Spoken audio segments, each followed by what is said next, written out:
सूफी फ़कीर फरीद से एक आदमी ने पूछा, ईश्वर से कैसे मिलूं? फरीद ने कहा, मौका लगा तो मिला दूं। वह आदमी थोड़ा डरा भी, इतनी तैयारी करके आया भी ना था, जिज्ञासा ही करने आया था। दार्शनिक जिज्ञासा थी और ये सज्जन मिलाने ही चले, मगर अब नहीं भी ना कर सका। अब इज्जत का भी सवाल था। थोड़ा झिझकने भी लगा। कहा, कल आऊँगा। फरीद ने कहा, कल का क्या भरोसा, मैं रहूं ना रहूं, और कल पर क्यों टालना? जब आज सवाल पूछा है तो आज ही उत्तर होगा। चल मेरे साथ, इस आदमी ने कहा। कहीं जाने की जरूरत क्या, यहीं बैठकर इसी झाड़ के नीचे उत्तर दे दें। यहाँ मैं उत्तर देता ही नहीं, मैं तो नदी पर ही उत्तर देता हूँ।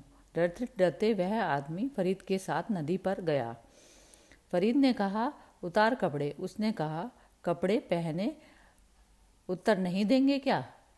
पहले डुबकी मार, स्नान कर पवित्र हो ले, बस मौका भर मिल जाए मुझे एक। ऐसा उत्तर दूंगा कि सदा के लिए, बस फिर कभी नहीं पूछेगा। आदमी डरा तो बहुत, लेकिन अब भाग नहीं सकता। अब यह आदमी सामने खड़ा है, यह भागने भी नहीं देगा, इतना आसान दिखता भी नहीं। और अब यह इसी में सार है, हुज्जत करने में कोई सार नहीं, इसी में सार है। और यह मस्त ताकतवर फ़कीर था।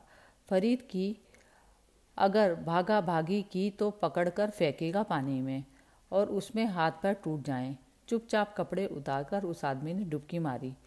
जैसे ही डुबकी मारी, फरीद उसके ऊपर सवार हो गया और उसको पानी में दबा दिया और दबाए जाए, और वह तड़फे मछली की तरह और फरीद दबाए जाए। सोचा होगा उस आदमी ने, गए काम से, चले थे राम की तलाश में, यह अपनी ज़िंदगी गई। किस असमय में इस आदमी से सवाल पूछ लिया। ये सब सवाल उठे होंगे, एक क्षण में दौड़ गई होंगी बातें कि अब भूल कर भी किसी से ना पूछूंगा। सब सोचा होगा, मगर अभी तो सवाल यह है कि कैसे निकलो बाहर, कैसे इससे पिंड छूटे। और यह आदमी मजबूत है और दबाए जा रहा है, दबाए जा रहा है। लेकिन जब मौत की घड़ी आ जाए तो कमज़ोर आदमी भी बड़ा ताकतवर हो जाता है। सारी शक्ति उठाती है चुनौती। उसने भी सारी ताकत लगा दी। था तो दुबला पतला, जैसे ही दार्शनिक होते हैं आमतौर से, था तो दुबला पतला, लेकिन उसने भी सारी ताकत लगा दी। इतनी ताकत लगाई कि उसने इस मस्त ताकतवर फ़कीर को भी फेंक दिया और निकल आया पानी के बाहर। हाफ रहा था, आंखें लाल हो गई थी। फ़कीर ने पूछा कि एक बात पूछूं? उसने कहा कि अब बिल्कुल ना बातें हमें पूछनी, आपसे हमें बात करनी ही नहीं है।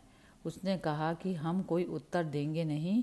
यह उत्तर था। कहा कि एक सिर्फ सवाल पूछना है कि जब मैंने तुझे दबा दिया पानी में तो क्या हुआ? उसने कहा कि क्या होना था, जान निकलने लगी। फिर भी विस्तार से बता। फ़कीर ने कहा, अब विस्तार से? उसने कहा, क्या बताना? पहले यह कि मार लिए। बहुत विचार उठे मन में कि कैसे बचूं, कैसे निकलूं। फिर धीरे धीरे विचार भी खो गए। फिर तो एक ही सवाल रहा कि किसी तरह बाहर निकल आऊं। फिर तो वह भी खो गया। फिर तो भाव ही रह गया, बाहर निकलने का विचार भी नहीं। बस फरीद ने कहा, तू समझ गया, आदमी होशियार है, तू उत्तर पा गया। जिस दिन परमात्मा को पाने का भाव ही रह जाएगा, शब्द नहीं, विचार नहीं, उस दिन मिल जाएगा। और अगर भूल जाए कभी भी फिर आ जाना, मगर उत्तर मैं हमेशा नदी में ही देता हूँ। ऐसे कम ही लोग आते हैं, कभी कभी आते हैं, जो एक दफ़ा आता है दोबारा नहीं आता। या तो उत्तर मिल ही जाता है उसको, या फिर वह उत्तर की तलाश ही छोड़ देता है। तू जब भी चाहे, हम हाजिर हैं।